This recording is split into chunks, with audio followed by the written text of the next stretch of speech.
नमस्कार, स्वागत है आप सभी का व्याकरण गुरु चैनल पर एक बार फिर से।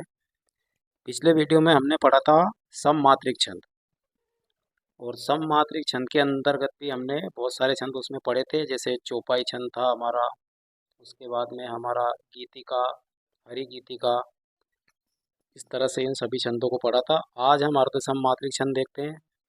अर्ध सममात्रिक छंद में देखते हैं परिभाषा। ऐसे छंद जिनके विषम चरणों में एक समान मात्राएं होती है तथा सम चरणों में एक समान मात्राएं होती है, अर्ध सममात्रिक छंद कहलाता है। अर्ध सममात्रिक छंद दलों में रचे जाते हैं।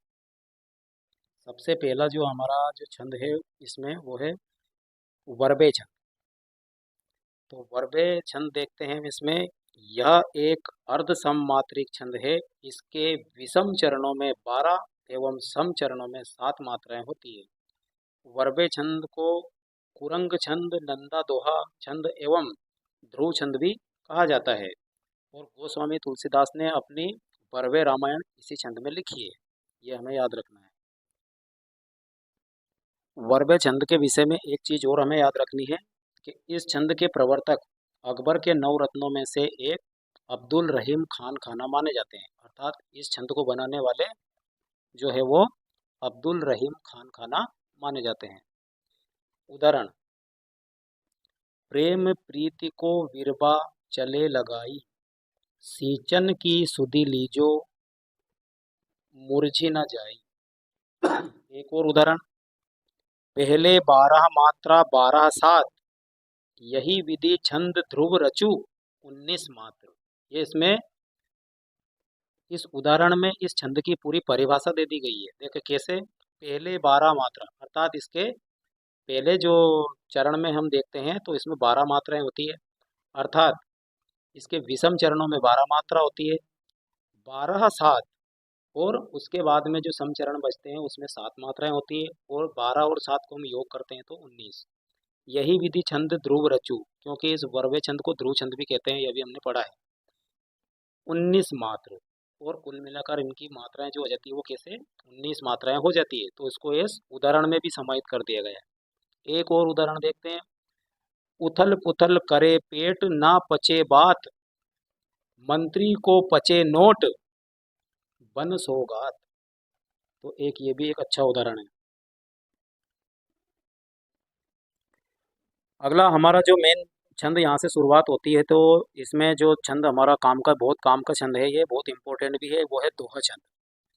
यह एक अर्ध सममात्रिक छंद है। इसके विषम चरणों में 13 एवं सम चरणों में 11 मात्राएं होती है। अर्थात विषम चरण मतलब पहले और तीसरे चरण में तो 13 मात्राएं होती है इसमें, और सम चरणों में अर्थात दूसरे और चौथे चरण में 11 मात्राएं होती है। दोहा छंद में तुक सम चरणों के अंत में मिलता है, अर्थात दूसरे और चौथे चरण के अंत में इसमें तुकबंदी मिलती है। उदाहरण देखते हैं। जैसे सिंपल सा उदाहरण है ये, बड़ा हुआ तो क्या हुआ, जैसे पेड़ खजूर, पंछी को छाया नहीं फल लागे अति दूर। एक और उदाहरण: विद्या धन उद्यम बिना, कहो जो पावे कौन, बिना डुलाए ना मिले जो पंखा को पौन। तो ये हमारा दोहा छंद के उदाहरण हो जाएंगे। इसके बाद हमारा एक और छंद है, इसके जस्ट बाद में हम पढ़ते हैं इसको। अगला छंद है हमारा सोरठा छंद। यह भी इम्पोर्टेंट छंद है। तो यह भी एक अर्ध सममात्रिक छंद है। इसके विषम चरणों में तो 11 एवं सम चरणों में 13 मात्राएं होती है। अर्थात दोहे को याद कर लिया तो ये अपने आप याद हो जाएगा, क्योंकि दोहे के विषम चरणों में 13 होती थी तो इसमें 11 होती है, और दोहे के सम चरणों में 11 मात्राएं होती थी तो इसमें 13 होती है, अर्थात ये दोहे का उल्टा होता है। सोरठा छंद में तुक विषम चरणों में होती है और शिल्पगत आधार से सोरठा दोहे का ठीक उल्टा होता है। तो ये हमने देखा अभी मात्राओं की दृष्टि से अगर देखा जाए तो ये बिल्कुल उल्टा होता है। किसका उल्टा होता है? दोहे का उल्टा। कभी कभी प्रश्न पूछ लिया जाता है कि दोहे का उल्टा कौन सा छंद होता है, तो वो सोरठा होता है। जैसे हमने इसको एक पिछला जो उदाहरण हमने जो देखा था, हम इसको दोहे के उदाहरण को उल्टा करके अर्थात उसके चरणों को अलट पलट करके हम सोरठा छंद बना सकते हैं। जैसे हमने इसमें प्रयास किया है, उदाहरण में देखते हैं। जैसे वैसे ये पंक्ति तो होती है श्री गुरु चरण सरोज रज निज मन मुकुर सुधार, लेकिन सोरठा का उदाहरण बनाना है तो हमने इसको कैसे लिखा है, निज मन मुकुर सुधार श्री गुरु चरण सरोज रज, जो दायक फल चार बरनहु रघुबर विमल जस। इस तरह से यह हमारा सोरठा छंद का उदाहरण बन जाता है। एक हमने ऊपर लिख दिया है उदाहरण, मूक होई वाचाल पंगु चढ़े गिरिवर गहन, जासु कृपासु दयाल द्रव्यहु सकल कलिमल दहन। तो ये हमारा हो जाता है सोरठा छंद के उदाहरण। हमारा एक और महत्वपूर्ण छंद होता है उल्लला छंद। यह भी अर्ध सम्मात्रिक छंद है। यह भी एक अर्ध सम्मात्रिक छंद है। इसके विषम चरणों में 15 एवं सम चरणों में 13 मात्राएं होती है।